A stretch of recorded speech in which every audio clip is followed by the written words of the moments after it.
Hey everyone. Something that God laid on me this morning, late morning. I've been under the weather for the last couple weeks. But I was listening to the radio and a girl was telling her story or somewhat of her testimony. And one of the things she had mentioned was that when someone is drowning and you are tossed a life preserver, the only thing you can do is reach out and grab it. And it kind of struck me in the fact of we often find ourselves drowning. And when we do, are we reaching for the life preserver? And in this thought, we can be drowning for several different reasons. Whether it be addiction, whether it be struggling financially, spiritually, whether we're struggling with relationships, whether we're struggling with sexual immorality, whether we're struggling with drugs, alcohol, financial ruin, job situation, bullying, temptation. And this even crossed my mind, it's probably the most significant. What about when we are feeling drowning in the fact of we just began a relationship with Christ and we don't know what to do? And we are overwhelmed and just drowning in that. Or we're struggling with our relationship with Christ. We've had a relationship, we're saved, but we're struggling and we're drowning.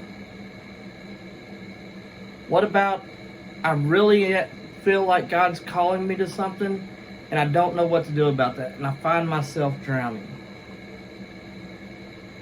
And then we go to the opposite perspective of that. And we're the person with the life preserver that has the opportunity to throw it. But this is where I find too many are reluctant to be that person to throw the life preserver. And see, the life preserver is Christ. In that sharing, in that hope, in that rescuing. Because God says, I put you in a perfect place to be there. But here's the issue as followers of Christ that we have. That it's going to cost me something to throw that life preserver. Because we all see it. We all see people in all these situations that I've talked about. But we're reluctant. Because it's going to cost me. Because guess what? I'm going to have to cut time out of my schedule to be the discipler that I am supposed to be. That the Great Commandment calls me to be. Go forth, this is Jesus' words. Go forth and make disciples, baptizing them in the name of the Father, the Son, and the Holy Spirit.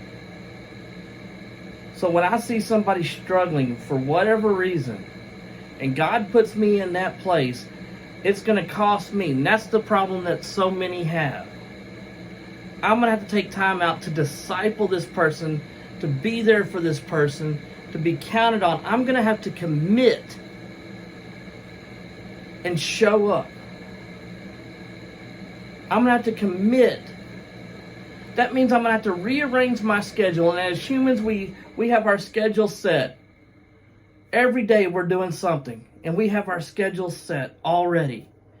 And by having this opportunity to throw out a life preserver to somebody drowning, going through something, I'm going to have to alter my schedule. It's going to cost me.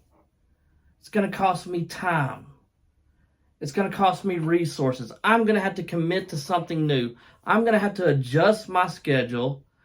I may have to remove something out of my schedule that I really like to throw this life preserver that somebody is counting on. Somebody is drowning. Even though I know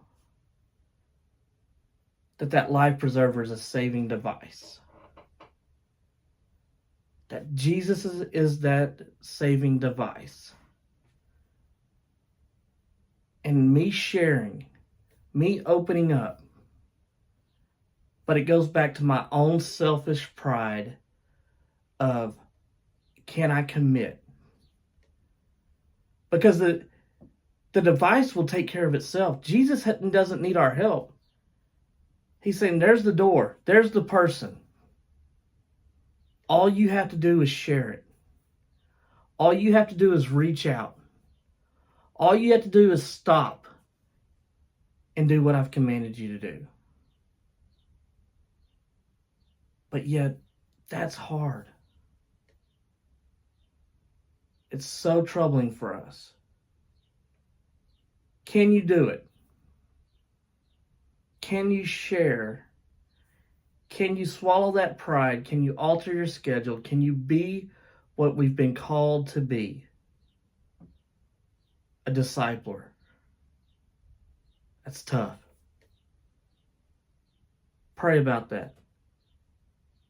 Y'all have a blessed day.